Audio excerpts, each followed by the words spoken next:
Before Grandma's will was read, Mom mocked, "He deserves everything. He's always been the responsible one, unlike his brother." They celebrated early, until the lawyers showed up and their victory collapsed into pure humiliation that left them speechless. Hey Reddit, ever been the kid everyone writes off while your sibling gets treated like royalty? Yeah, that was me. My mom worshipped my older brother and made sure I knew I'd never measure up.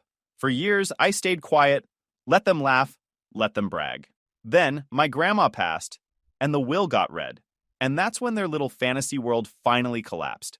Growing up, Ashton, 28 male, was the kid who didn't count. Not officially, of course. My mom never came out and said, "You don't matter." She didn't have to. She had my older brother Patrick to remind me. And in her eyes, Patrick was basically the second coming of Christ, while I was the guy holding his backpack. Almost every family has a golden child. Patrick was ours. If he got a C in math, it was because the teacher was terrible. If I got an A, Mom said, well, that's expected, isn't it? He crashed her car once because he thought drifting corners in a minivan was a good idea. Instead of punishing him, she laughed and called him adventurous. When I accidentally knocked over a lamp at home, she made me pay for it out of my savings. Mom loved to remind me I wasn't man enough. That was her favorite line. She'd say Patrick was going to take the family name forward, get a big house, have the kind of life she could brag about. And me? She predicted I'd end up broke, invisible, probably begging Patrick for help. Thing is, I wasn't a screw-up. I just didn't fit into the fantasy version of success Mom had built around Patrick. I wasn't flashy, I wasn't loud, and I wasn't trying to prove myself every 5 minutes. That made me invisible in her world.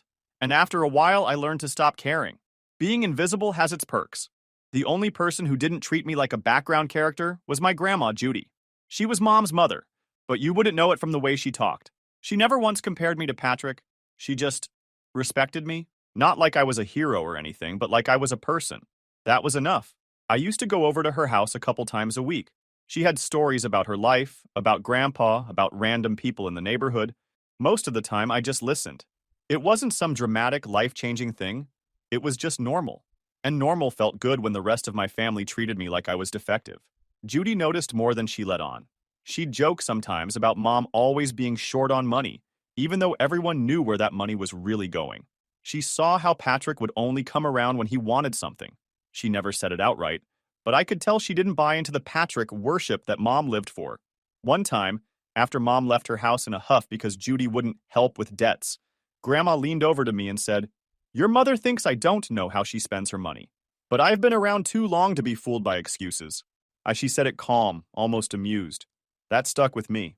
Another time I was helping her dig through some boxes in her attic. She had old photos, Christmas ornaments, the usual junk, but there were also neat rows of binders with labels I didn't recognize. Business names. At the time, I didn't think much of it. She caught me looking and said, "Just my hobbies. Nothing your mother or brother would understand." I didn't push it. But I remembered. She once sighed and told me Mom had talked her into co-signing a line of credit just to help with cash flow. It was a home equity line of credit on the house, she said, annoyed at herself. Never again. I didn't fully get it then, but I remembered it. She also mentioned the bank took the jewelry as extra collateral, so it was basically tied up with the loan too. When she passed away, I was the only one who seemed actually sad. Mom cried, but it felt fake, like she was crying for the cameras. Patrick was too busy talking about how life moves on. And life did move on. Straight to the topic of her will. Mom couldn't stop talking about it after the funeral. She was sure the house was going to Patrick, along with anything else of value. "It's only fair," she'd say. "He's the one who'll make something of it. You've never been interested in responsibility." Patrick didn't even try to hide his excitement. He started joking about finally getting his place, talking about how he'd renovate, what he'd do with the property. He even told me he'd make sure I got something small so I wouldn't feel left out, like he was doing me a favor. I didn't argue. I didn't bother defending myself. Let them think what they wanted. It was easier to let them underestimate me. Then the letter from the lawyer came, with the date and time for the will reading. Mom waved it around like a golden ticket. Patrick strutted around like he'd already won. And me? I just waited. Because I knew something they didn't. Fast forward to the lawyer's office, and it was like sitting front row at a comedy show where the clowns didn't realize they were the punchline. Mom and Patrick walked in like they were about to close a $1 million deal. Patrick had this smug grin plastered across his face, tapping his phone nonstop. He was already texting his buddies about his big payday. I saw the words pop up on his screen when he angled it wrong. Will reading today. House is mine. Drinks on me. Yeah, bro, drinks on you.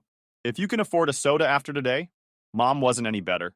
She leaned on the receptionist's desk, all sweet and fake, like she was somebody important. Then, loud enough for the whole waiting room to hear, she goes, My Patrick is finally getting what he deserves. He's always been the responsible one. Not like his brother, who never quite figured life out. She side-eyed me while saying it, like she wanted to make sure everyone in the room knew which failure she was talking about. The receptionist gave one of those polite, tight-lipped smiles. You could tell she didn't care, but Mom thought she'd just scored points. Classic Cindy needed an audience for her nonsense. Patrick jumped in right after, couldn't help himself. Don't worry, little bro, he said, leaning back in his chair like some movie villain. Maybe I'll let you stay in the garage once I get the place fixed up. You'd like that, right?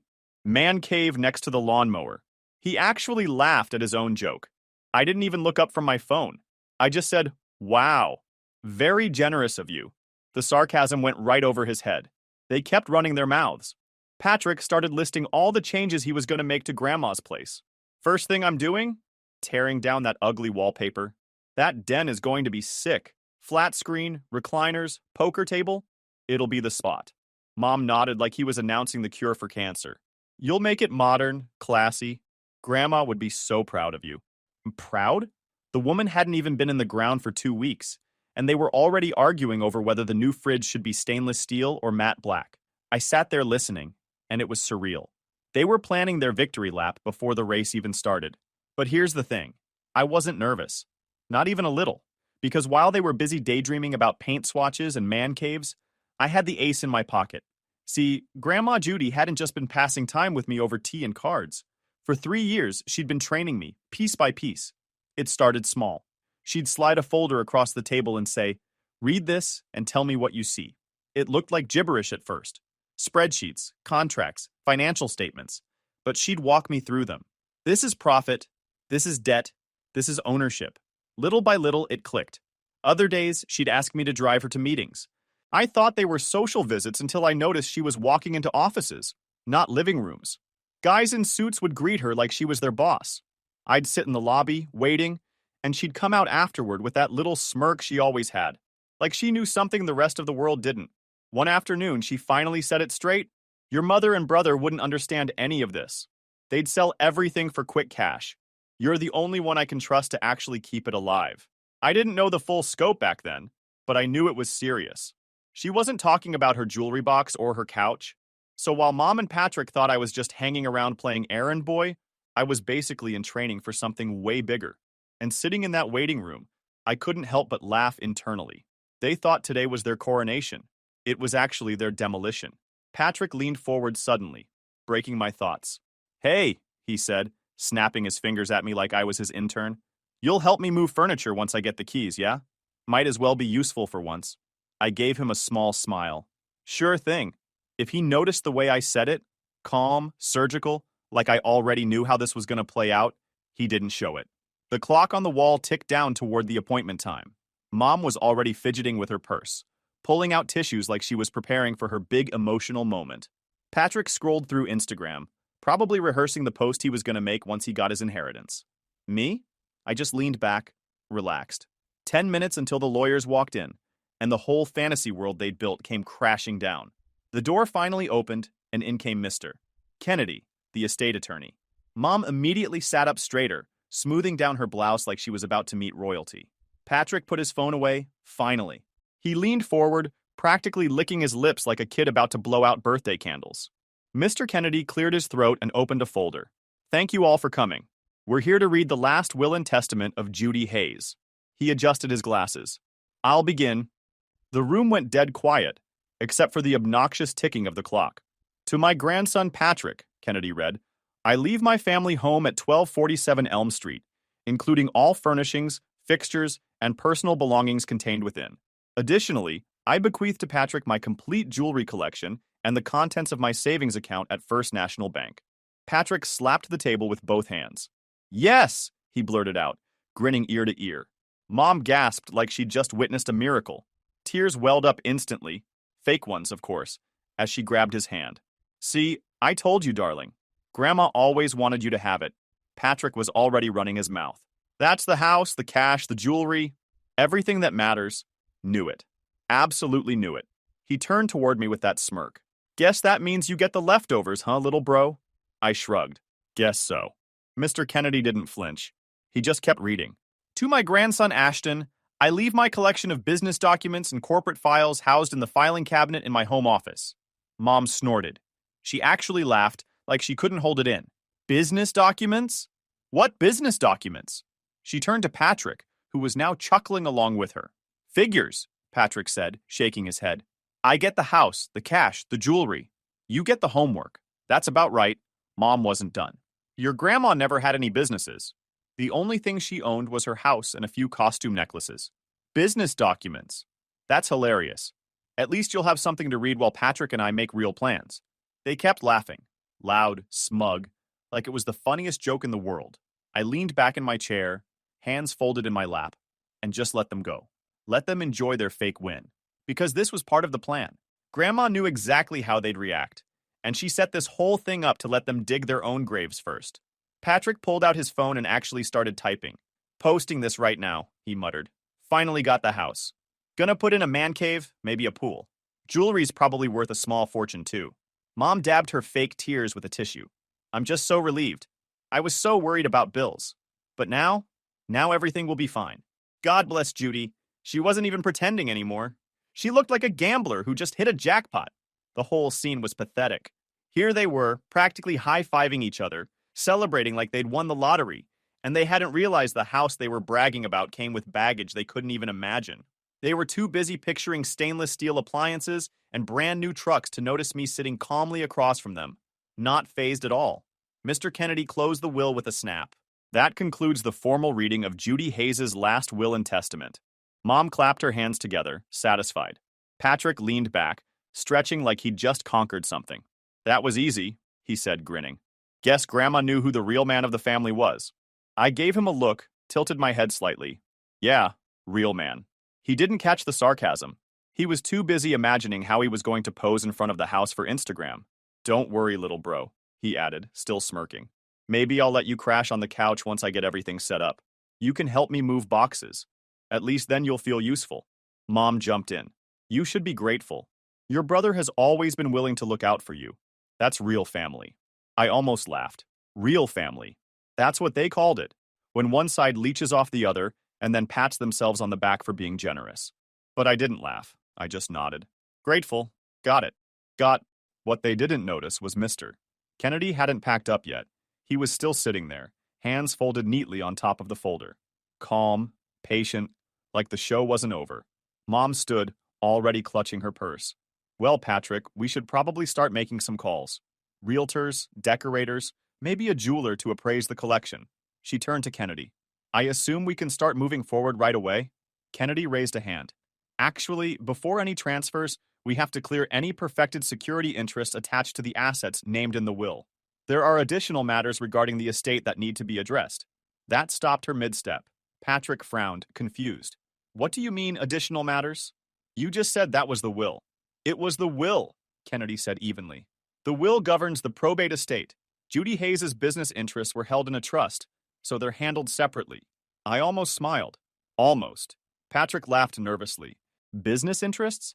Grandma didn't own businesses. She barely owned a TV. Mom waved it off. She's exaggerating. The house, the jewelry, the savings, that's all there was. Everyone knows Judy lived simple. Kennedy's expression didn't change. He just said, we'll be joined shortly by my colleague, who will clarify. Patrick leaned toward Mom, whispering, but not quietly enough. What the hell is he talking about? Businesses? Grandma never told us about any businesses. Mom shook her head. It's nothing. Probably some old paperwork. Don't worry, you still got the house. That's what matters.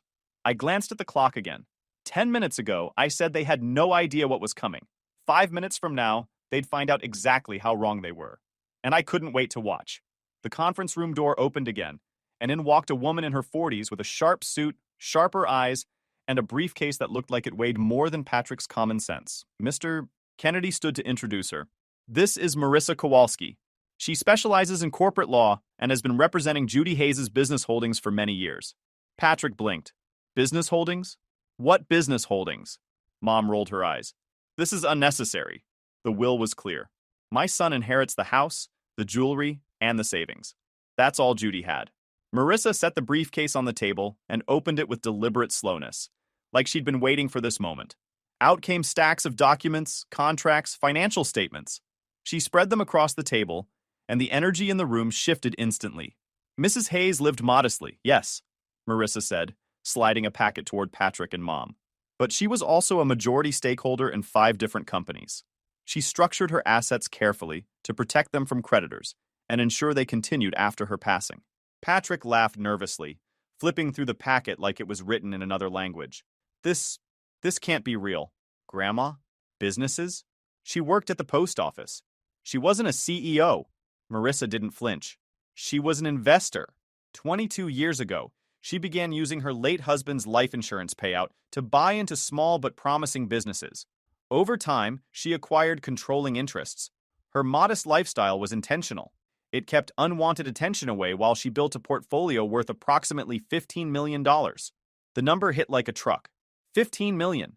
Mom's jaw actually dropped, and for once she didn't have a snappy response ready. Patrick's face drained of color. He looked like someone had just told him Santa wasn't real, except Santa was richer than he ever dreamed, and the presents weren't for him. 15 million? He stammered. That doesn't make sense. Grandma lived in that old house, drove that beat-up Buick. She clipped coupons. Appearances, Marissa said calmly, were part of her protection strategy. She understood her family well. She knew if she appeared wealthy, there would be constant pressure, requests, and risks. Mom finally found her voice, her face red with embarrassment. This is ridiculous.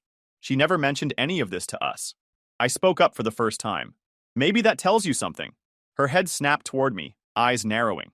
You knew. I just leaned back in my chair, giving a small shrug. Marissa continued, ignoring the tension. Judy updated her succession plan 18 months ago. After consulting with her advisors, she designated a single successor for all business holdings. Someone she felt demonstrated responsibility, discretion, and long-term thinking. Quick pause, fellas. YouTube just dropped this new hype feature. If you're hooked on this story, smash that hype button. It tells YouTube this video deserves to blow up, and it keeps even crazier stories coming your way. Thanks so much for your support. All right, back to the drama. Patrick leaned forward, desperate. It's me. I'm her grandson, her heir. The will already said, the will, Marissa cut him off smoothly, addresses personal property. Businesses are governed separately. They were not part of her estate. They were placed in a trust with named successors. Mom's lips trembled. And who's the successor? Marissa turned her eyes directly on me. Patrick's brother. She paused, then corrected herself. You, the younger grandson. You've been working with Judy for the past 3 years. She trained you, prepared you, and trusted you to carry her work forward. Silence. Pure, heavy silence. Patrick stared at me like I'd grown a second head. You? That's impossible. You don't know anything about business. You've never cared about this stuff. You're useless. I finally leaned forward, calm, surgical. Actually, while you were busy planning poker nights in Grandma's den, I was sitting at her kitchen table every Tuesday and Thursday. She walked me through balance sheets, showed me how contracts work, introduced me to her managers. I've been meeting with her business partners for years. She wanted me ready for this exact day. Patrick's mouth opened and closed like a fish. No words came out. Mom slammed her palm on the table. This is fraud. He manipulated her. He took advantage of an old woman. Marissa slid another folder across the table. Judy anticipated such accusations. 18 months ago, she underwent a full psychological evaluation. The results showed her cognitive abilities were well above average for her age. She was of sound mind when she executed these documents. Additionally, she recorded her reasoning. Every choice she made is documented. There is no room for legal challenge. Mom snatched the folder, flipping through it with shaking hands. The more she read, the more the fight drained from her. Patrick turned on me, his voice breaking. You knew. You knew this whole time, and you didn't say anything. I tilted my head. Grandma asked me not to. She didn't want her businesses endangered. She trusted me. Not you. $15 million, he whispered. Like if he said it enough times, it would somehow transfer to him. 15 million in businesses, I corrected. Not a lottery ticket. Not cash for you to blow on trucks and man caves. She built something real, and she wanted someone to protect it, not sell it for quick money. Mom slumped back in her chair, pale. This This isn't fair. He's not ready. He's never been ready. Marissa closed her briefcase. Judy disagreed, and she prepared everything so her decision could not be undone. The trust documents are airtight. The companies already recognize him as the successor. This transition will be seamless. I leaned back again, letting it sink in. Watching the golden boy and his cheerleader realize they'd been playing checkers while Grandma and I played chess. Patrick muttered again, quieter this time. It's not fair. I smirked. Life rarely is. Guess Grandma knew that better than anyone. Patrick sat there with his mouth half open, like he was trying to process that the throne he thought he inherited just got yanked out from under him. Mom still had the folder clutched in her hands, flipping through pages she couldn't even begin to understand. She wasn't looking at numbers. She was looking for a lifeline, something that said, this is all a mistake. Spoiler, it wasn't there. Before they could start another round of denial, Mr. Kennedy cleared his throat. There's another matter we need to address regarding the house and jewelry. That got their attention. Mom perked up, eager. Patrick leaned forward. Yeah, finally. Let's talk about the actual assets. Kennedy glanced at Marissa, who slid another envelope across the table. A few years ago, Cindy convinced Judy to co-sign a loan and use the house as backup. The bank also took the jewelry as additional collateral. Because of that, both the house and the jewelry are tied to the same debt. Now that Judy is gone, they have to be sold to cover what's left. It won't cover everything, so Cindy still owes the rest. Patrick doesn't owe it, but he won't see either asset.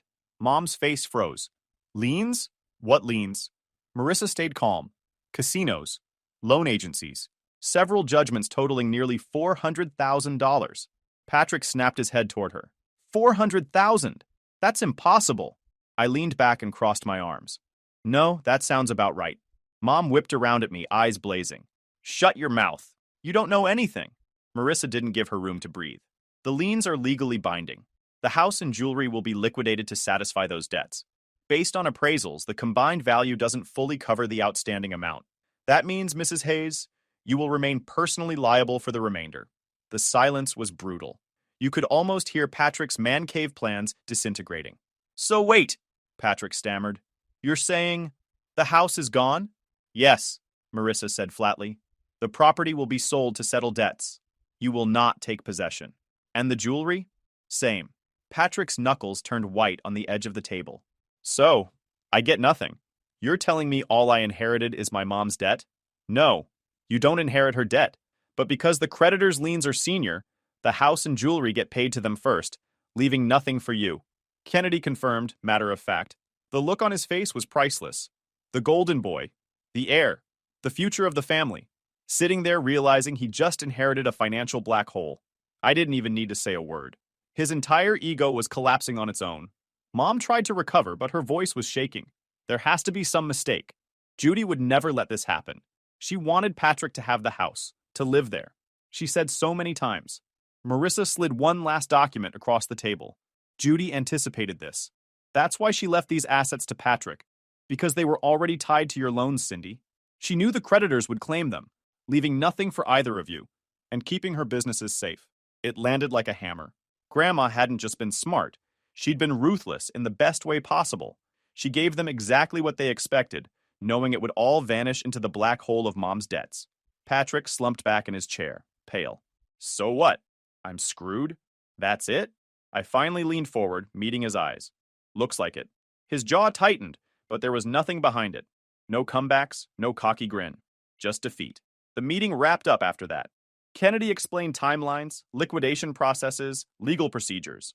Mom and Patrick barely heard him. They were too busy watching their empire of assumptions burn down around them. Out in the parking lot, Patrick pulled out his phone and made a call. His voice was low, but I caught enough. Yeah, about that house I told you about. Nah, it's not happening. Forget it. He hung up fast, avoiding my eyes. Mom was next. She was pacing, already on the phone with one of her contacts. I heard her say, No, I don't have the money right now. I'll figure it out. Her voice cracked. She wasn't fooling anyone anymore. I just stood by my car, leaning against the hood, watching the show. I didn't have to rub it in. They were doing all the work for me. Patrick finally snapped. This isn't fair. You get everything and I get screwed with nothing. You planned this. I raised an eyebrow. I didn't plan anything. Grandma did. I just showed up when she asked me to. Maybe if you'd done the same, things would look different right now. He looked like he wanted to swing at me, But even he knew that would only make him look weaker. Instead, he kicked the tire of Mom's car and stormed off, muttering curses. Mom's turn. She walked up, red in the face. You think this makes you better than us? You think you're some genius now? You manipulated her. I'll prove it. I smirked, cool and calm. Go ahead. You'll find the same thing the lawyers already told you. Airtight. Grandma thought ahead. You're not winning this one. And her eyes burned holes through me, but she had nothing left. No weapon, no leverage, just debt collectors waiting for her signature. They both climbed into the car, slamming the doors. The engine sputtered to life, and they peeled out of the parking lot like running from a crime scene. I stood there a second longer, breathing in the quiet. Then I got in my car, turned the key, and smiled. They thought they had me beat for life. Turns out, the only thing they inherited was their own mess. And I hadn't even started yet. The fallout came fast. Within weeks, the inheritance Patrick bragged about was nothing but paperwork and headaches. The house was seized, the jewelry appraised and sold at auction. The creditors didn't waste time. They'd been circling like vultures, and the second Judy's estate settled, they swooped in. Mom filed for bankruptcy. She didn't have a choice. Between the casino judgments, loans she'd never paid, and penalties stacked on top, there was no crawling out. Her credit score tanked so hard it was basically a crime scene. Every phone call she got was another creditor breathing down her neck. Patrick tried to play it cool at first. He went around telling people it was just paperwork issues and that the house was tied up temporarily. But word got out quick. Small towns, suburbs, gossip spreads faster than wildfire. Everyone knew the truth. He'd been handed an inheritance and lost it all to debt before he even got the keys. He stopped showing his face at family gatherings. And when he did, people whispered. The golden boy who was supposed to inherit everything had nothing. Worse than nothing, he had the family's dirty laundry tied to his name. Meanwhile, I was walking into boardrooms. First meeting, I showed up in jeans and a plain button-up. Didn't care about dressing like a Wall Street cliché. I was ready for the stares, the doubt. But here's the thing. Grandma had already prepped everyone. The managers, partners, even the attorneys. They knew who I was. They'd been told I was the guy stepping in. One of the CEOs shook my hand and said, Judy always spoke highly of you. She said you'd be ready. That hit different. For once, I wasn't invisible. I was the guy in charge. The businesses weren't glamorous. No flashy skyscrapers or billion-dollar tech startups. But they were solid. Real estate, catering, software, publishing, stuff that actually made money. Contracts lined up. Profits consistent. And all of it ran smoother than I expected because Grandma had built a machine, not just a pile of assets. She didn't leave me a jackpot. She left me a system that kept printing cash if you didn't screw it up. And I didn't screw it up. Every meeting I kept my cool, asked questions when I needed to, made decisions when it mattered, listened more than I talked. Surgical. Exactly how she taught me. The respect came quicker than I expected. Nobody cared that I was the other brother. They cared that I knew what I was doing. Meanwhile, Patrick was drowning. With the family money gone, he had to get a job. Not a cushy desk gig or some management role handed to him. A retail job. Stocking shelves, punching a clock. The kind of job he used to sneer at.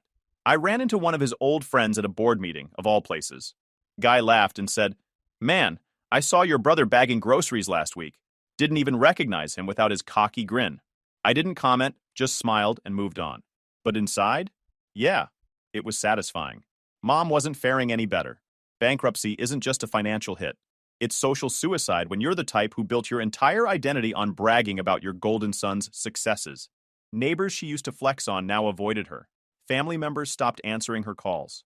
Nobody wanted to get dragged into her mess. Funny thing, for years I was the one she acted embarrassed of. Now she was the embarrassment. I kept my distance, but every now and then I'd hear from them. Patrick texted once, You know, if you gave me a position at one of those companies, it would help both of us. I didn't even reply. Mom called once too, voice shaky but still dripping with entitlement. You need to help your family. You can't just sit there and watch us struggle. I told her, flat and cold. You watched me struggle for years. Didn't bother you then. Then I hung up. That was the last time I heard her voice directly. The satisfaction wasn't in gloating. It wasn't in rubbing it in their faces. It was in knowing I didn't have to. They'd done it to themselves. Grandma set the stage, I stayed disciplined. And they played their parts exactly how she knew they would. By the end of that first year, the difference was night and day. Patrick was a nobody. Mom was bankrupt. And I was sitting at the head of tables they never even knew existed. The respect I'd been denied my whole life wasn't forced or faked. It was real, earned. And the best part? I didn't change who I was. I stayed the same sarcastic, quiet, invisible guy they underestimated. The only difference was now, the people who mattered knew better. Mom and Patrick? They were learning what it felt like to be in my shoes. Except their version came with debt collectors, dead-end jobs, and the kind of shame you can't wash off.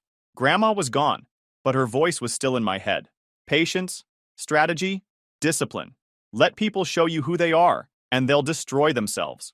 She was right, and watching it happen in real time, that was the most satisfying revenge I could have asked for. But the story didn't end there. Word spread in the family fast. For years, everyone looked at Patrick like he was the heir to the throne, and me like I was tagging along in the background. After Grandma's will, that whole script flipped overnight. At gatherings, people who used to ignore me suddenly wanted to shake my hand, ask how the businesses were doing, act like they'd always seen potential in me. Yeah, right. The first time I showed up to a cookout, it was like stepping into another universe.